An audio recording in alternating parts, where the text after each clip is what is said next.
안녕하세요. 이번 시간에는 질문 답변을 한번 해보도록 하겠습니다.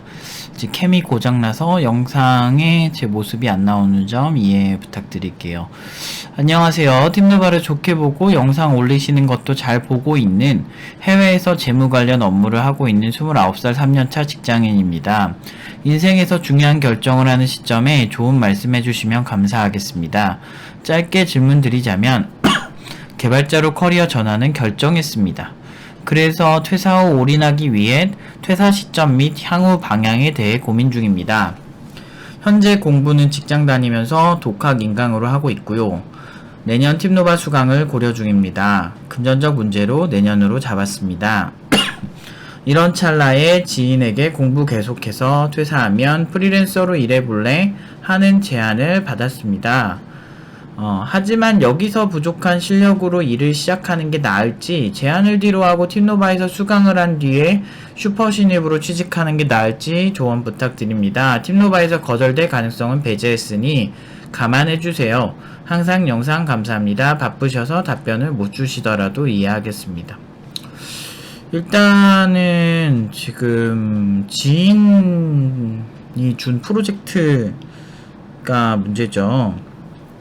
근데 이제 제가 조금 아쉬운 건 이제 질문자분이 어느 정도 수준인지 그 증명할 만한 그런 것들 있잖아요. 뭐 공부하셨던 내역이라든지 스펙이라든지 아니면 뭐 포트폴리오라든지 뭐 이런 것들을 보여주셨으면 조금 더 이제 판단하는데 좋았을 것 같아요. 그러니까 그런 게 없는 상태에서 무조건 이 프로세스가 좋아 나빠 라고 하기에는 조금 무리가 있고요. 근데 일반적으로 독학을 했는데 지인분이 그렇게 제안을 할 정도면 뭔가 지인분한테는 보여주시지 않았을까라는 생각도 한번 들거든요. 그러면은 지인이 봤을 때 그냥 무난하다고 봤다라고 한다면 공부를 하면 좀 괜찮을 것 같다 뭐 이런 정도면, 근데 프리랜서도 종류가 워낙 많아서 근데 지인의 회사에 있는 일이 헤비하지 않다면 그렇다면은 해볼만 한데 일이 좀 헤비하다라고 하면 말이 프리랜서지, 그 프리랜서가 이제 최악의 경우가 임금은 되게 적게 받으면서 고생대로 하는 케이스가 프리랜서한테 제일 최악이거든요. 근데 이제 프리랜서는 야생 그 자체라서 내가 어느 정도 실력이 있느냐에 따라서 완전 그 삶의 질이 달라지는 분야 중 하나예요. 그리고 출퇴근하는 프리랜서인지 그렇지 않냐에 따라서 좀 달라질 수 있고요. 그런데 이제 재택으로 뭐 그렇게 한다라고 가정을 해야 될까? 아까 정보가 너무 없어요, 사실은. 뭐 판단을 하고 자시고가 없어요. 근데 그냥 이제 뭐 만약에 우리의 이제 이득이나 뭐 이런 것만 고려를 한다면, 만약에 팀노바에 수강하시기에 결격 사유가 따로 없으시다면 그냥 팀노바 오세요라고 말하는 게 사실은 정답이죠. 그런데 그 이득으로만 보면 그런데 저는 조금 앞에 프리랜서 부분을 구체화시켜서 생각하시는 게 맞는 것 같아요. 그리고 만약에 그게 충분히 본인이 소화할 수 있을 정도의 일이라고 한다면 일단 현재는 돈이 없으신 상태인 것 같으니 그런 일을 한번 해보고 내가 이 업계로 갈까 말까 고민을 해볼 수도 있는 거죠.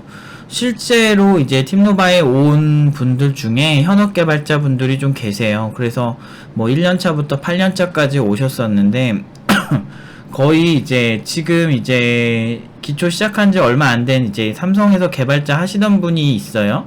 그런 분이라든지 졸업한 친구들 중에도 3년차 개발자들이 꽤 많았었어요.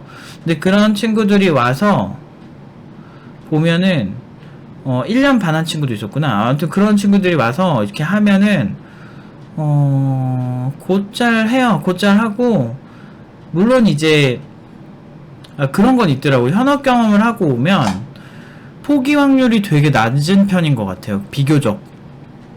그러니까 현업에서 좀 경력이 있는 사람들이 오면 자기가 겪은 세상과 팀노바에서 배우면서 공부하는 그 세계의 폭이 넓어진다는 거를 배우고 난 다음에 뭐 더 오래 버틸 확률이 높아지긴 하더라고요. 현업 경험이 좀 있으면 여기가 얼마나 가치 있는 곳인지를 좀 아시는 것 같았어요.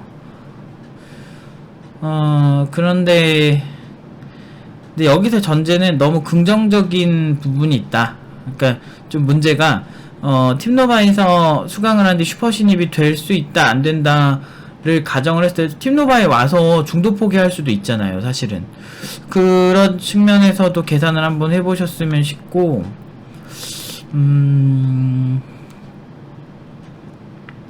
사실은 그러니까 본인 실력이 핵심인 것 같은데요.